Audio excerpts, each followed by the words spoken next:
Hello everyone, good morning. Welcome back to our channel. तो the Hindu editorial की video में आपका फिर से स्वागत है। आज है 23 सितंबर। तो आज नवरात्रि का दूसरा दिन है। सबसे पहले सभी को जय माता दी, गुड मॉर्निंग, राम राम। तो चलिए हम शुरुआत करते हैं। आज का एडिटोरियल है कंजम्पशन कॉनंड्रम।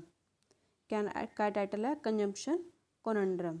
ठीक है, तो कंजम्पशन कैसे बढ़ रही है, उसके बीच में क्या डिफ़िकल्ट सिचुएशन आ रही है, क्योंकि आप सभी को पता है कि कल 22 तारीख से जीएसटी की नई रेट्स लागू हो गई हैं, जिसमें बहुत सारा सामान सस्ता हो गया है। बहुत सारा जो हमारा घर का डेली यूज़ का सामान था वो सब में जीएसटी कम हो गया है। किसी में 0% हो गया है, किसी में 5% हो गया है।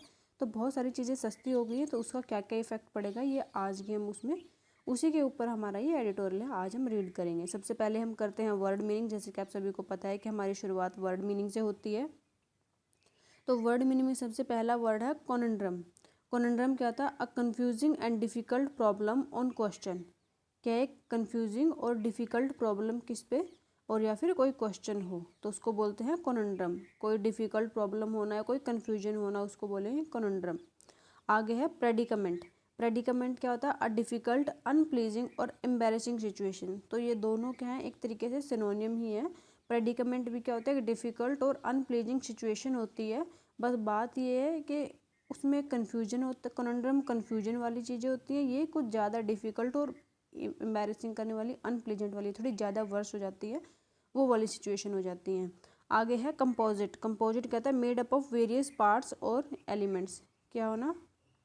बहुत पार्ट्स का और एलिमेंट्स का बना होना, उसको बोलते हैं कंपोजिट। कि एक चीज़ ना होना, कई चीज़ों से मिलके बना होना, उसको बोलते हैं कंपोजिट। आगे है इनर्शिया, नहीं इंड्यूस। इंड्यूस क्या होता है? A tendency to do something और रिमेन अनचेंज। क्या है इंड्यूस का मतलब? क्या है? सक्सीड। और सॉरी, मैंने नीचे वाला रीड कर दिया इनर्शिया का। तो चलिए, इंड्यूस का मतलब होता है सक्सीड इन परsuading और leading someone to do something. Induce करना किसी को मतलब सक्सीड हो जाना, किसी को किसी चीज़ के लिए मनाने के लिए, किसी चीज़ को परsuade करने के लिए, लीड करने के लिए किसी चीज़ को, उसको बोलते हैं इंड्यूस करना। इनर्शिया। इनर्शिया क्या होता है? A tendency to do nothing और रिमेन अनचेंज। इनर्शिया क्या होती है? कि एक टेंडेंसी होती है कि वो कुछ ना करे और अनचेंज रहे, जैसा अपनी सिचुएशन में वैसा का वैसा ही रहे, उसको बोलते हैं इनर्शिया। आगे है एक्सपेंडिचर। एक्सपेंडिचर क्या होता है? The action of spending funds. Expenditure क्या होता है? खर्चा करना। तो एक्शन ऑफ स्पेंडिंग फंड्स मतलब फंड्स को खर्च करना। फंड्स जैसे पैसा, पैसे को खर्च करना बोलते हैं एक्सपेंडिचर। आगे है रोबस्ट। रोबस्ट कहता है strong and healthy. Vigorous. Robust कहता है स्ट्रॉन्ग एंड हेल्दी, या फिर विग्रस बोलते हैं, उसको बोलते हैं robust. Next is utilization. Utilization क्या होता है? किसी चीज़ का यूज़ करना। The action of making practical and effective use of something. किसी चीज़ का प्रैक्टिकल और इफेक्टिव यूज़ करना, उसको बोलते हैं यूटिलाइजेशन। सब्सटेंशियली। सब्सटेंशियली क्या होता है? टू अ ग्रेट और सिग्निफिकेंट एक्सटेंट। एक ग्रेट या फिर सिग्निफिकेंट एक्सटेंट तक उसको बोलेंगे सब्सटेंशियली। सब्सटेंशियली। टैरिफ। टैरिफ क्या होता है? टैक्सेस और duties to be paid on imports और एक्सपोर्ट्स। टैरिफ क्या होता है? टैक्सेस और ड्यूटीज जो पेड की जाती हैं किस पे? इम्पोर्ट्स और एक्सपोर्ट्स पे। जो हम टैक्सेस या फिर ड्यूटीज पे करते हैं उसको बोलते हैं टैरिफ्स। तो चलिए अब हम आगे बढ़ते हैं और एडिटोरियल रीड करते हैं। तो सबसे पहला जो एडिटोरियल का पैराग्राफ हम शुरू करेंगे। House hold spending can boost the economy but it needs a jump start. House hold की जो स्पेंडिंग है वो क्या इकोनॉमी को बूस्ट कर सकते हैं, लेकिन उसको क्या चाहिए? एक जंप स्टार्ट चाहिए, एक अच्छा स्टार्ट चाहिए। The government push this year to spur consumption in the economy is a much needed policy reprioritization at a time when several other engine of growth are either flagging or क्या है? plateauing. The economy is a composite of household consumption, private investment, government expenditure and net exports. तो इसमें कहना क्या चाह रहा है कि जो गवर्नमेंट का जो इस साल का पुश है क्या करने के लिए, कंजप्शन को स्पर करने के लिए इकोनॉमी में, वो क्या बहुत ही ज़्यादा नीडेड पॉलिसी है। रिप्रायोरिटाइजेशन किया जाता है ऐसे टाइम पे जब जो दूसरे सेवरल इंजन है ग्रोथ के वो क्या है? वो फ्लैगरिंग या प्लेटूइंग है, जो वो अच्छे से काम नहीं कर पा रहे हैं, वो फ्लैट हो गए हैं। तो उसमें क्या है? जो इकोनॉमी को ग्रोथ देने के लिए जो कंजप्शन को बढ़ावा देना है वो बहुत ही ज़्यादा ज़रूरी था। The economy is a composite of house hold consumption, private investments, government expenditure and net exports. जो इकोनॉमी है वो कंपोजिट है, सबसे मिल के बनी हुई है। किससे? हाउस होल्ड कंजप्शन से, प्राइवेट इन्वेस्टमेंट से और गवर्नमेंट एक्सपेंडिचर से और नेट एक्सपोर्ट से। इन सबसे क्या हाउस होल्ड कंजप्शन जो इकोनॉमी है वो सब इन सब चीज़ों से मिलके बनी हुई है। तो अब हम करते हैं नेक्स्ट पैराग्राफ। वो आज का एडिटोरियल बहुत ही अच्छा है। Of this only government expenditure has witnessed robust growth over the past few years thanks to the Modi government's infrastructure push. इन सभी में से सिर्फ और सिर्फ क्या हुआ है, जो गवर्नमेंट का जो एक्सपेंडिचर है उसने क्या बहुत अच्छी ग्रोथ दिखाई है पिछले कुछ सालों में। थैंक्स किस चीज़ के लिए, क्योंकि ये मोदी गवर्नमेंट जो इंफ्रास्ट्रक्चर पुश किया है, इंफ्रास्ट्रक्चर में इतनी ज़्यादा ग्रोथ हो रही है सिर्फ इसी वजह से। बाकी सब के सब जो सेक्टर हैं बहुत ही पिछले सालों से बहुत ही डाउन चल रहे हैं। जब से जीएसटी लागू हुआ, कोविड हुआ, तो इस सब चीज़ों ने हमारी इकोनॉमी को बहुत ख़राब कर दिया था। इसलिए अभी क्या है, दोबारा से इकोनॉमी को पुश करने का एक तरीका है कि टैक्स घटाओ और जीएसटी कम कर दो, इनकम टैक्स में छूट दे दो। इन सब चीज़ों से क्या होगा, इकोनॉमी को बूस्ट मिलेगा। It has also made available interest free loans to state to do the same. इन्होंने क्या किया है, इंटरेस्ट फ्री लोन्स भी दिए स्टेट्स को, वो कहाँ पे, इंफ्रास्ट्रक्चर को बढ़ावा देने के लिए। However as finance minister Nirmala Sitharaman has indicated in the last 2 union budgets, even though the center will increase its capital expenditure, it will not be at the blistering rate of 30 to 35% that the early post COVID-19 pandemic years shows।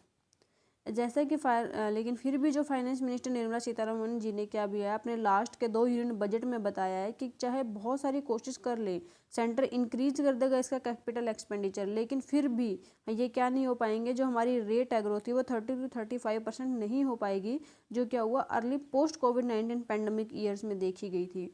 वो इसलिए देखी गई थी क्योंकि Covid में बहुत ज़्यादा down हो गया था। तो जो जिस बेस पे हम कैलकुलेट करते हैं, जैसे पिछले साल क्या था उसके कंपैरिजन में इस साल कितना बढ़ा, तो 2020 में बहुत ज़्यादा डाउन हो गया था कोविड की वजह से। तो इसलिए जब 20 के बाद से जो ग्रोथ शुरू हुई नेक्स्ट ईयर की, तो उसके लिए बेस ईयर बहुत ज़्यादा डाउन था, तो इसलिए उसमें 30-35% की ग्रोथ दिखी थी। लेकिन वो सिर्फ इसलिए हुई थी क्योंकि उस टाइम कोविड ने बेस ईयर को डाउन कर दिया था। लेकिन उसके बाद से अगर हम चाहें कि वैसी ग्रोथ हम दोबारा पा सकें, जो नॉर्मल ग्रोथ चल रही है इसके साथ साथ में, वो क्या है फिर भी पॉसिबल नहीं हो पा रही है, वो हम अचीव नहीं कर पा रहे हैं। The government has other development and defence priorities that needs funds too. Government के पास क्या दूसरी डेवलपमेंट और डिफेंस की प्रायोरिटीज़ भी हैं जिनको भी पैसा चाहिए होता है। It is time for the private sector to step up for its investment. अब ये क्या है, प्राइवेट सेक्टर का टाइम है कि वो अपनी इन्वेस्टमेंट को बढ़ाएं और देश की इकोनॉमी में, देश की ग्रोथ में पार्टिसिपेट करें। तो हम नेक्स्ट मूव करते हैं। Private investment has grown, private investment बढ़ी हैं, but not really at the rate needed to move India from 6.5% growth to more than 8% needed to meet the target। Private investment has grown, private investment बढ़ चुकी है। Has grown मतलब has plus verb की third form, ये क्या है, perfect tense है, has plus verb की third form, grow, grew, grown, but not nearly at the rate needed to move, to plus move first form infinitive. India from 6 to 6.5% growth to the more क्या है than 8% needed to meet the target. क्या है, target को meet करने के लिए 8% से ज़्यादा की ज़रूरत है, लेकिन वो इतनी नहीं पहुंच पाई है। Given the industrial capacity utilization has not crossed 80% since March 2011। जो इंडस्ट्रियल कैपेसिटी यूटिलाइजेशन है कि इंडस्ट्री में जितनी कैपेसिटी है उसका यूटिलाइज कर सके, हैज़ नॉट क्रॉस्ड 80%, क्या 80% क्रॉस नहीं किया। हैज़ नॉट क्रॉस मतलब has plus not plus verb की थर्ड फॉर्म है। परफेक्ट में हैज़ और वर्ब की थर्ड फॉर्म के बीच में नोट लगता है, जैसा कि इसमें लिखा गया है। 80% नहीं क्रॉस किया मार्च 2011 से। The only way to induce more private investment is to increase demand substantially. क्या करना चाहते हैं, अगर ज़्यादा से ज़्यादा प्राइवेट इन्वेस्टमेंट लानी है तो उसके लिए क्या करना पड़ेगा, डिमांड को बढ़ाना पड़ेगा। और डिमांड को बढ़ाने के लिए ही इन्होंने क्या किया है, जीएसटी रेट कम कर दिया ताकि लोगों के पास सामान सस्ता हो जाएगा तो लोग ज़्यादा से ज़्यादा खरीदेंगे। अब यही एक तरीका बचा है कि इस इंडस्ट्री में पैसा लाने का, इंडस्ट्री को ग्रोथ करने का। Next, net exports especially merchandise are struggling due to global uncertainty around trade and the US 50% tariff imposed on Indian imports। क्या है, जो नेट एक्सपोर्ट है, जो हम एक्सपोर्ट क्या करते थे, बाहर भेजते थे, स्पेशली मर्चेंटाइज में क्या है, वो स्ट्रगल कर रहा है किस चीज़ के लिए, ड्यू टू ग्लोबल अनसर्टेनिटी, पूरे ग्लोबल में अनसर्टेनिटी हो गई है अराउंड ट्रेड के अराउंड। और जो यूएस ने 50% टैरिफ लगा दिया है कहाँ पे, इंडियन इम्पोर्ट्स पर। That is demands from abroad is petering out which leaves household consumption to do the heavy lifting. ये क्या है, जो डिमांड है अब्रोड से वो क्या होगी, अब धीरे धीरे कम हो जाएंगी। इसलिए क्या करना है, हाउस होल्ड कंजप्शन को अच्छे से बढ़ाने का टाइम आ गया है, इसलिए हाउस होल्ड कंजप्शन को ही हमें बढ़ाना पड़ेगा। There are 2 ways to encourage people to spend. यहाँ पे क्या है, 2 तरीके हैं to encourage, to plus encourage क्या होता है, वर्ब की first form, people to spend, ये क्या है, infinitive, increasing their income and lowering prices. यहाँ पे क्या है, 2 तरीके हैं क्या करने के लिए, लोगों की इनकम को बढ़ाना जाए, उनके खर्चों को बढ़ाया जाए, तो उसके लिए इनकी इनकम और क्या करने, प्राइस को लोअर कर दें। खर्चा बढ़ाने के 2 तरीके हैं, पहला कि उनकी इनकम बढ़ा दो, दूसरा उनके प्राइसेस को कम कर दो। सामान का प्राइसेस कम हो जाएगा तो लोग अपने आप खरीदेंगे, उनकी इनकम ज़्यादा हो जाएगी तब भी लोग अपने आप खरीदेंगे। The GST rates reforms which effect from September 2022, क्या है, जो सितंबर 22 से क्या जीएसटी रेट्स जो क्या है, रिफॉर्म जो क्या है सितंबर 22 से लागू हो रहा है, are a significant step in executing the letter. जो दूसरा है कि उनके प्राइस को कम कर दो, उसको एग्जीक्यूट करने के लिए एक सिग्निफिकेंट स्टेप है। लेटर होता है बाद वाला, एक होता है फॉर्मर, एक होता है लेटर। फॉर्मर पहले वाला और लेटर होता है बाद वाला। पहले वाला मतलब इंक्रीजिंग द इनकम और सेकंड वाला मतलब लोअरिंग प्राइस कम करने के लिए क्या है, सिग्निफिकेंट स्टेप है जो सितंबर 22 से लागू हो रहे हैं। According to a study published by FICCI ने एक स्टडी पब्लिश किया है, उसके according more than 3/4 of the rural monthly expenditure, जो गाँव का जो रूरल मंथली एक्सपेंडिचर है उसमें 3/4 से ज़्यादा मतलब 75% से ज़्यादा विल अट्रैक्ट इधर नील और 5% जीएसटी रेट्स। उस पर क्या होगा, या तो नील जीएसटी हो जाएगा, 0 जीएसटी हो जाएगा, या फिर 5% जीएसटी रेट हो जाएगा। दिस वॉज प्रीवियसली 56%, जो ये पहले क्या था 56% जीएसटी रेट लगता था उन चीज़ों पे, जो 56 था वो अब 0% या 5% हो गया है। फॉर अर्बन इंडियंस के लिए this proportion has been increase from half to 2/3। ये प्रोपोर्शन है जो ये रूरल इंडियंस के लिए 3/4 था, वो क्या है 1/2 से 2/3 हो गया है अर्बन के लिए, क्योंकि अर्बन में जो चीज़ें होती हैं यूज़ कंजप्शन में वो दूसरी होती हैं, वहाँ पे क्या है रूरल में क्या है नॉर्मल डेली यूज की बेसिक चीज़ें यूज होती हैं। लेकिन जो अर्बन में क्या, अर्बन क्या बहुत सारा फास्ट फूड, जंक फूड और ये सब चीज़ें भी बहुत खाई जाती हैं, तो इसलिए उनका खाने का पैटर्न थोड़ा सा अलग होता है। On the income side, the government tried to put more money in people's pocket by reducing income tax rate in budget 2025। Income side में देखा जाए तो गवर्नमेंट ने क्या किया है कि लोगों की जेबों में ज़्यादा पैसे डालने के क्या करने के लिए, by reducing income tax in budget 2025।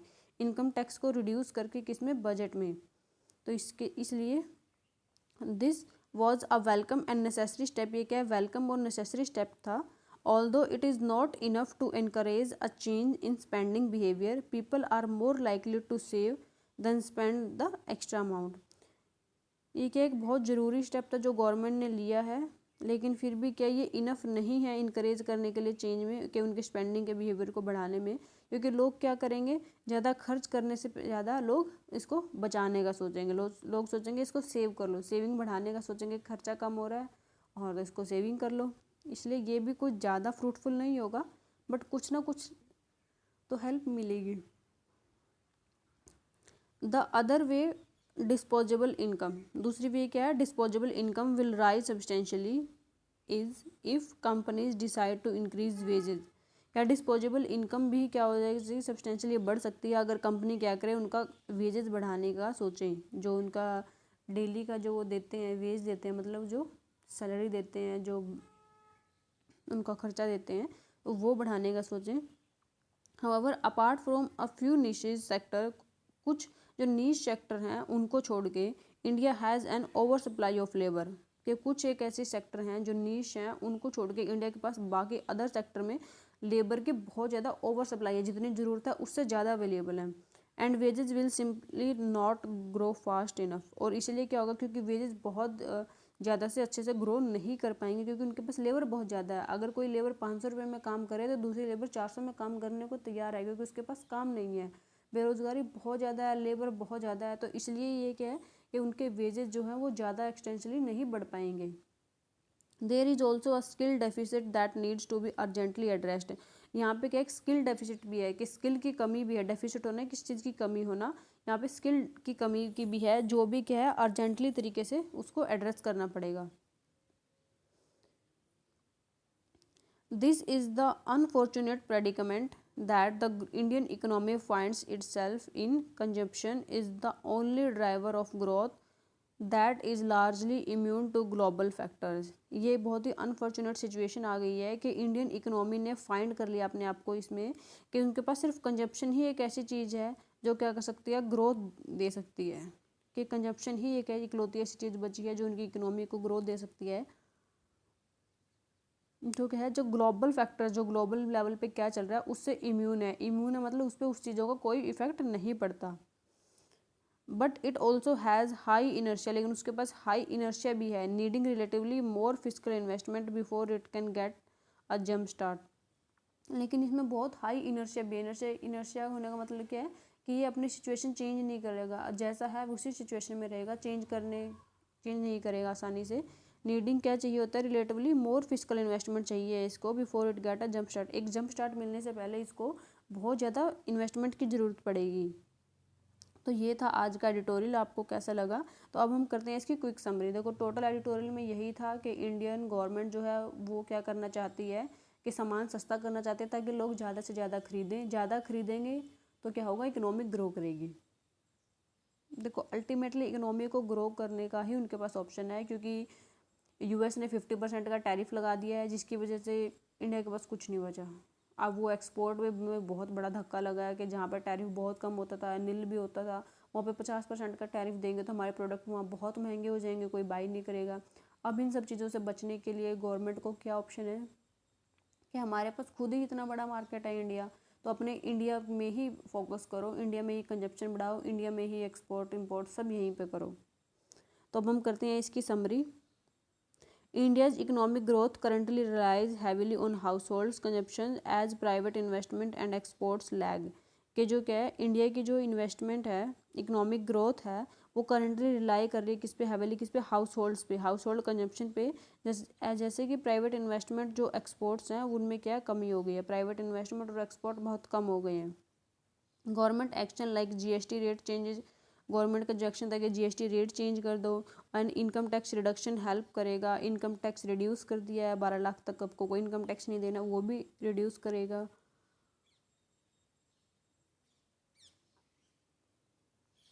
But more wages growth, लेकिन क्या वेजेस ग्रोथ भी ज़्यादा होनी चाहिए, वो भी हेल्प करेगी। Skill development and physical stimulus are needed to truly boost consumption. ये तो हेल्प करेंगे, लेकिन क्या करना है कि वेजेस में ग्रोथ हो, वेज में ग्रोथ हो रहे, और स्किल डेवलपमेंट हो। जब स्किल डेवलपमेंट होगा, फिजिकल स्टिमुलस होगा, वो बहुत ज़्यादा ज़रूरी है किस चीज़ के लिए, कंजम्पशन को बूस्ट करने के लिए। अकेला इन सब चीज़ों से काम नहीं चलेगा, ये चीज़ें भी हमें चाहिए होंगी। तो ये था टोटल एडिटोरियल और ये थी उसकी समरी। आपको आज का एडिटोरियल कैसा लगा मुझे कमेंट करके ज़रूर बताइएगा। आपने यहाँ तक वीडियो देखी है तो वीडियो को लाइक करें, चैनल को सब्सक्राइब करें और वीडियो को शेयर भी करें ताकि ये वीडियो ज़्यादा से ज़्यादा लोगों तक पहुंच सके। Thank you so much everyone, यहाँ तक देखने के लिए धन्यवाद। मिलते हैं नेक्स्ट वीडियो में।